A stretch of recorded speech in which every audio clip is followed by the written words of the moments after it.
Rádio Mateus 6:33, falando de Vila Velha para toda a internet. E hoje nós vamos pensar no Evangelho de Mateus, no capítulo 4.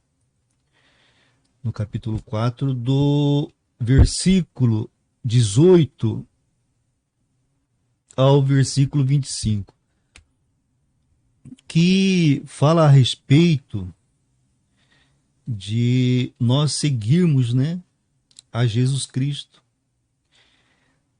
de como que nós seguimos a Jesus Cristo, né? Então nós vamos utilizar a Bíblia viva para entendermos esse texto. E fala assim, olha, um dia, quando estava andando ao longo da praia, na margem do lago da Galileia, Jesus viu dois irmãos, Simão, também chamado Pedro, e André, num barco pescando com uma rede, pois eles eram pescadores por profissão. Jesus gritou: venham comigo e eu lhes mostrarei como pescar as almas dos homens. Versículo 20. No mesmo instante, eles deixaram suas redes e o seguiram. Irmãos, é muito interessante esse texto, porque Jesus, ele era conhecido ali na região como o filho de José, o carpinteiro. Jesus era carpinteiro, E o texto fala que Jesus, andando pela praia, ele vê dois pescadores de profissão, quer dizer, pessoas que conheciam a arte de pescar, E Jesus os chama para serem pescadores. Mas agora não mais pescadores de peixe, mas sim pescadores de homens. E acontece aqui um sonho de todo evangelista, que é qual? É convidar alguém para vir para o evangelho e a pessoa largar tudo e vir imediatamente. Sabemos que não é assim que acontece. Sabemos que não é assim. A grande maioria que não nascem num berço evangélico, que não aprendem desde criança, vem para o evangelho pela dor. A grande maioria. Mas o texto ele nos fala que, olha, um dia, andando, ele viu pescadores por profissão. Se ele chamasse esses pescadores para vir após ele e pescar, com certeza esses homens não iriam. Por quê? Porque já o conheciam e sabiam que a profissão dele, secular, não era pescador, era carpinteiro. Mas quando Jesus lhes diz, olha, vocês agora vão usar a sua habilidade, o seu conhecimento da arte de pescar, mas não mais para pescar peixes e sim homens, os dois imediatamente largaram tudo e passaram a seguir Jesus Cristo. Nós podemos pensar que seguir Jesus Cristo naquela época, no tempo do ministério de Jesus Cristo aqui na Terra, era mais fácil. Nós podemos pensar isso, né? Por quê? Porque ele estava fisicamente ali entre as pessoas, né? Quer dizer, você podia ver Jesus Cristo, você podia cheirar Jesus Cristo, você podia tocar em Jesus Cristo. Pelo menos aquelas pessoas que estavam ali próximas, né?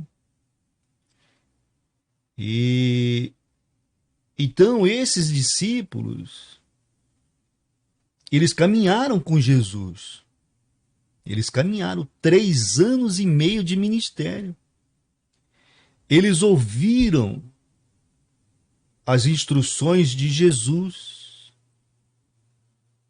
Eles ouviram. E eles observaram Jesus em seu relacionamento cotidiano com as pessoas. E eles constataram que Jesus não era apenas na teoria, ele era na prática. O que ele falava, ele fazia. Mas hoje nós não podemos mais ver Jesus Cristo. Não pode, pastor? Não pode. Por quê? Porque a Bíblia fala que Jesus morreu, ressuscitou e ascendeu aos céus. Ou seja, Jesus hoje está nos céus, sentado à direita de Deus Pai. E ele não fica descendo e subindo toda hora, né? Mas nós vamos observar que o ministério não está abandonado. Mas hoje nós não podemos ver Jesus com os olhos carnais. Nós não podemos ouvir Jesus com os ouvidos carnais.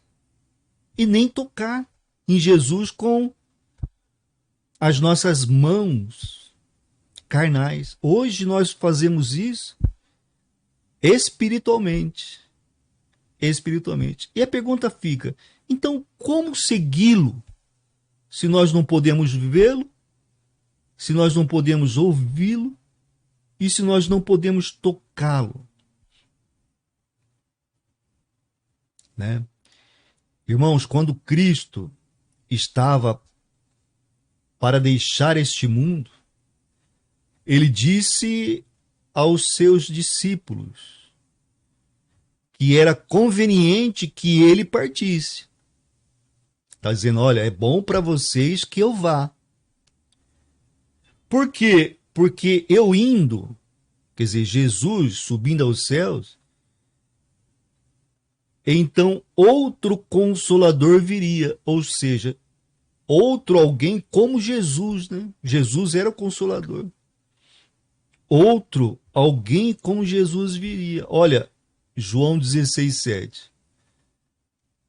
Mas a verdade é que é melhor para vocês que eu vá. Que eu vá embora. Porque se eu não for, o Consolador não virá. Não virá.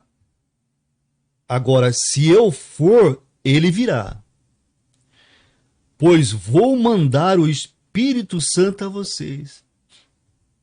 Então Jesus está dizendo o seguinte, olha, o meu ministério aqui na terra, ele vai se encerrar.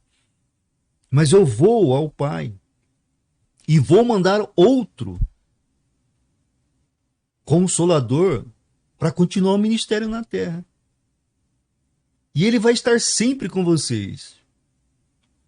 Então ele dizia aos discípulos que o Espírito Santo, que é uma pessoa e que é Deus, em breve viveria agora nos crentes, na igreja.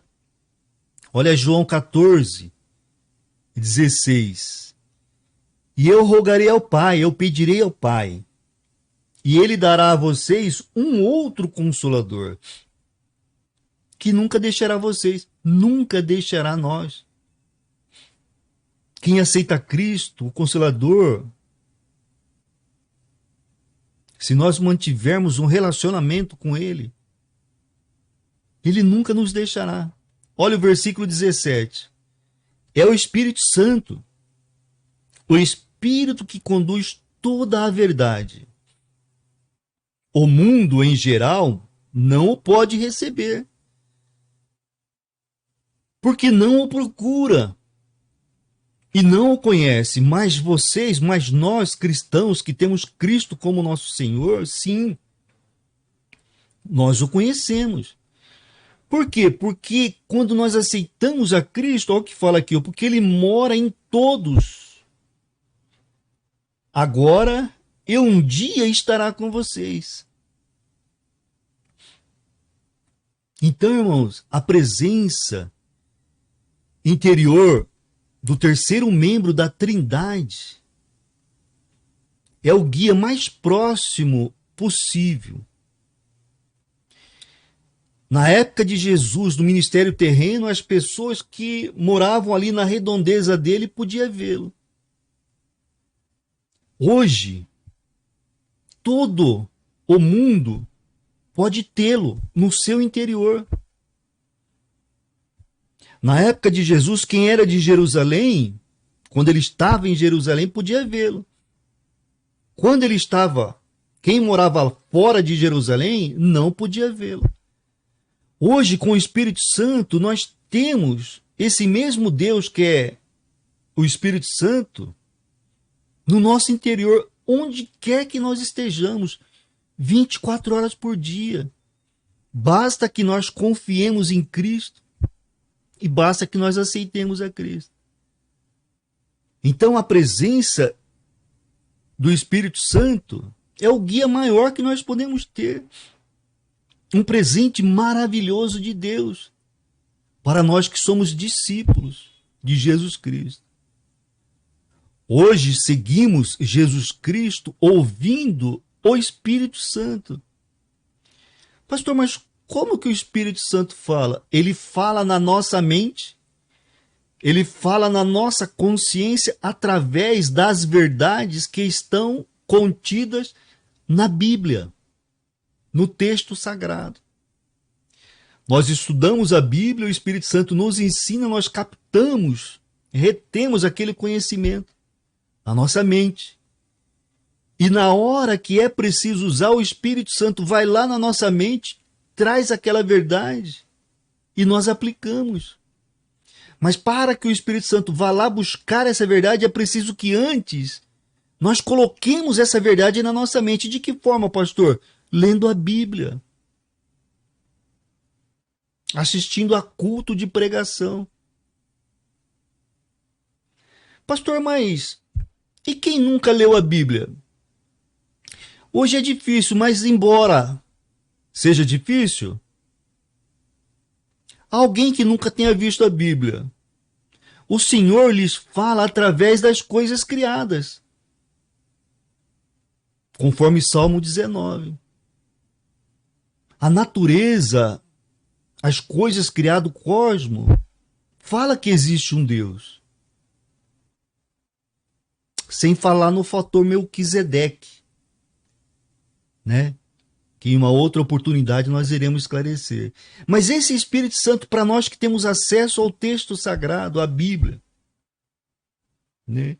Ele, quando nós aprendemos da Bíblia, quando nós lemos a Bíblia, esse conhecimento fica no nosso interior. E o Espírito Santo vai usar esse conhecimento para guiar os nossos passos, para nos ensinar as verdades de Deus. Mas o seu trabalho, o trabalho do Espírito Santo, vai muito mais além disso, irmãos. Ele nos transforma de dentro para fora. Transforma os nossos conceitos, transforma a nossa justiça, transforma as nossas vontades, transforma as nossas emoções, conforme a vontade de Deus. Não mais conforme a vontade do mundo, mas agora conforme a vontade de Deus. E desta forma, o Espírito Santo nos capacita a viver uma vida de justiça. E isto vai influenciar no nosso relacionamento na escola, no nosso relacionamento na sociedade, vai trazer benefício para os nossos casamentos, vai trazer benefício para o nosso relacionamento na igreja. Por quê? Porque o Espírito Santo vai produzir em nós o fruto capaz de nos fazer viver bem, apesar deste mundo. Apesar desse mundo. Então nós temos que buscar conhecer o Espírito Santo. Nós temos que buscar ter um relacionamento íntimo com o Espírito Santo. Por quê? Olha o que fala Gálatas 5:22. Porque quando o Espírito Santo controlar as nossas vidas, quando nós entregarmos a vida para Jesus, o Espírito Santo vem habitar em nós e nós entregarmos o controle da nossa vida para o Espírito Santo, ele produzirá em nós uma espécie de fruto. Que fruto é esse, pastor? Amor. Ele vai produzir em nós amor, vai produzir em nós alegria, apesar da circunstância. Alegria. Ele vai produzir em nós paz. Pastor, eu busco tanto paz. Então ele vai produzir. Apesar da circunstância, apesar de tudo parecer estar contra, mas ele vai produzir paz, vai produzir paciência. Vai produzir paciência em nós. Apesar da circunstância, vai produzir em nós bondade, o Espírito Santo. Vai produzir bondade. Vai produzir em nós retidão, quer dizer, uma vida reta, certa, né? Vai produzir fidelidade. Fidelidade. Vai produzir mansidão. Pastor, eu preciso tanto de mansidão. Às vezes eu sou tão exaltado com meu esposo, com meus filhos. Então, o Espírito Santo vai produzir. Vai produzir em nós domínio próprio. Pastor, eu preciso disso.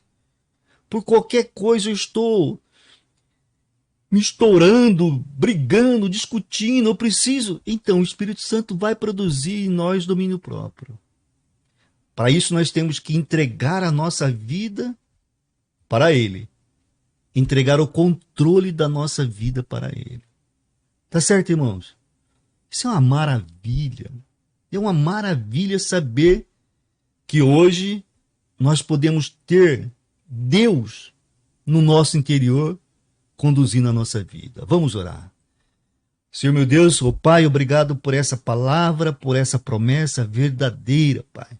Que isso se faça prática em nossa vida. Que nós possamos ter um relacionamento próximo com o Espírito Santo e viver o melhor dessa vida na companhia do Santo Espírito. Peço também que o Senhor esteja restaurando a saúde física daquele que precisa, dando um tempo de vida com mais qualidade, mas que não seja conforme os nossos planos, mas os planos do Senhor. Peço também por aquele, Senhor meu Deus, que sofre na alma. Sabemos que Satanás ataca na alma com depressão, com angústia, com ansiedade. É na alma que Satanás ataca. Por isso, Pai, eu lhe peço que essa tua palavra blinde a alma dessa pessoa que está ouvindo, para que ela não se deixe influenciar pelas artimanhas do inimigo, Pai. E que o Santo Espírito venha convencê-la a render-se ao Senhor Jesus. E com isso viver uma vida de esperança, uma vida de confiança, de alegria na presença do Senhor. Pai, eu peço também que o Senhor esteja abençoando a igreja local. Que a palavra do Senhor seja pregada, anunciada como centro, Senhor meu Deus. E Jesus seja o personagem principal. Abençoe a família que é plano do Senhor. A família é a primeira instituição criada pelo Senhor. Que o Senhor possa estar abençoando o papai, mamãe, está abençoando os filhos. Que haja união nas famílias, Senhor meu Deus. Abençoe também o trabalho. Abençoe o trabalho, Senhor meu Deus, em nome de Jesus. Abençoe o governo, abençoe os governados e abençoe a sociedade como um todo. Nós oramos porque nós acreditamos, Deus. Nós oramos porque nós confiamos.